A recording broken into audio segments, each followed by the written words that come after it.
So, hello everybody, my name is Androshag and welcome today to the Blitz game that achieved my peak elo of 1536, but I'm not showing it because of that. I am showing this game because it is the definition of chaos. Have you ever wanted to see chaos on the board from move 3 to move 17? Undisputed chaos that is uncalculable and that grandmasters would struggle with this chaos.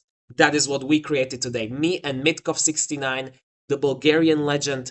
He was, when we talked after the game, the guy was like, "Oh, you have a YouTube channel. This video is going to be made on YouTube. I want to see it so bad. Tell me your channel." I was like, "Well, I hope you will enjoy this video then." So, without any further ado, let's begin. E4 e5 is the most normal part of this game because then it's the king's gambit. I mean, if there was one opening that would just make your mind explode, is the king's gambit. And I have no experience in it. And I like played f6 trying to decline it maybe like I would with a queen's gambit or center game. Yeah, about that one.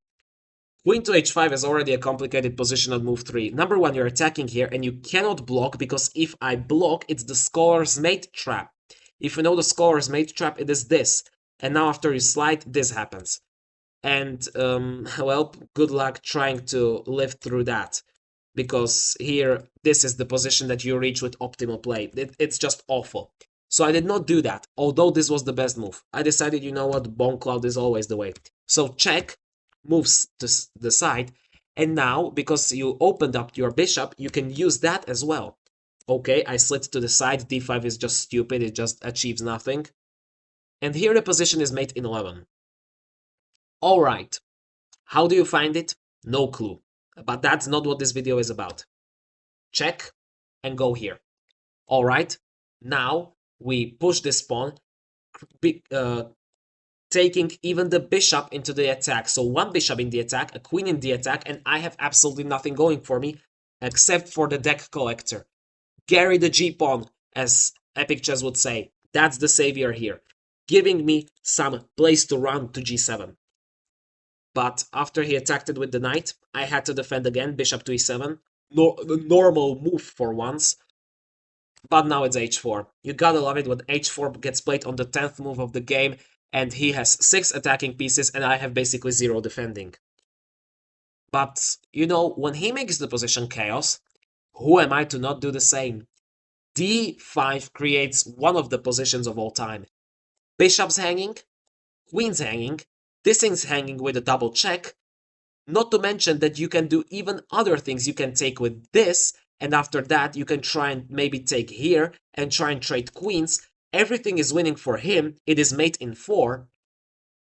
But it's never that simple. Because we are humans, not computers. And in this position, he took. Now it's not mate in 4. I slid back because that's the only move. Now the checkmate on f6 is covered. I saw that because it's covered by like 3 pieces and my king as well. But the rook can come over. It's just the bishop can maybe take. It's just the position of all time if there ever was one. So he took. But the taking is unfortunately the blunder of the game, because here he lost his queen. But don't worry, however, because even though he has literally lost the queen now, you think this game is over? God damn, it's not over. There are so many attacking chances. My king is on g7. I don't have 5 pawns. 4 pawns. Like, where did they go? It's move 12. How did this position even happen? And by the way, during all of this, this is hanging, this is hanging, this is under attack, this is a potential idea to converge on this square after we take here. God knows what can happen here. So he played his bishop to f4, not the best move. I decided to drop my bishop back simply to stop the g-pawn advance. I was terrified of that. Plus the bishop was hanging.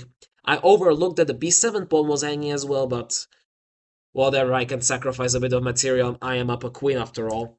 And once he checked me, I have to sacrifice material here, and I have to play knight to f6, allowing him to go for this, just basically winning a piece on the spot and playing this position, because this is survivable.